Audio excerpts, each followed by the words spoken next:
आणि तिकडे बारामतीमध्ये सकाळपासूनच सुरेंद्र पवारांच्या दौऱ्याला सुरुवात झाली आहे। सुनेत्रा पवार यांच्याकडून डॉक्टर बाबासाहेब आंबेडकरांच्या पुतळ्याला अभिवादन करण्यात आलं आणि दौऱ्याला सुरुवात झाली।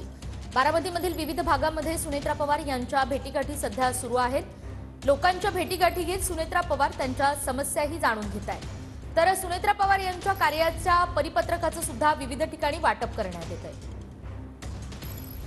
कार्यकर्ते आहेत की हे परिपत्रक या सुनेत्रा वहिनींनी 20 वर्षापासून कार्य केलेलं आहे, त्याचे परिपत्रक वाटण्यात येत आहे।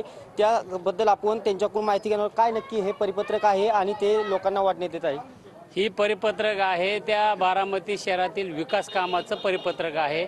ती जनतेला कळलं पाहिजे की अजितदादांनी किती विकास केला आहे आणि किती नाही, ह्याचं परिपत्रक घराघरात पोहोचवण्याचं काम राष्ट्रवादी काँग्रेस पार्टीच्या वतीने सर्व वहिनींच्या मार्गदर्शनाखाली आज बारामतीमध्ये आम्ही घरोघरी ती परिपत्रक वाटत आहोत।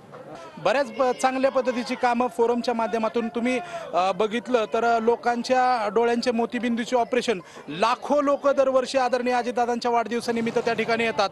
आदरणीय वहिनीसाहेब त्या ठिकाणी ते शिबिर राबवतात आणि लोकांना स्वतःच्या घरातली लोक असल्याप्रमाणे त्यांना सांभाळून समजावून सांगून सगळ्या गोष्टी त्या ठिकाणी मदतीच्या भावनेने वहिनीसाहेब करत असतात। त्यामुळे नक्कीच लोकांचा भरघोस पाठिंबा आणि लोकांचं प्रेम आदरणीय वहिनीसाहेबांना मिळत आहे। आदरणीय वहिनीसाहेब आमच्या सर्वांच्या मनातील खासदार आहेत बारामतीच्या, त्यामुळे सर्व लोकांचा चांगल्या पद्धतीने सपोर्ट आहे। कॅमेरा पर्सन अथर्व शिरवळकरसह दीपक कापरे, TV9 मराठी, बारामती।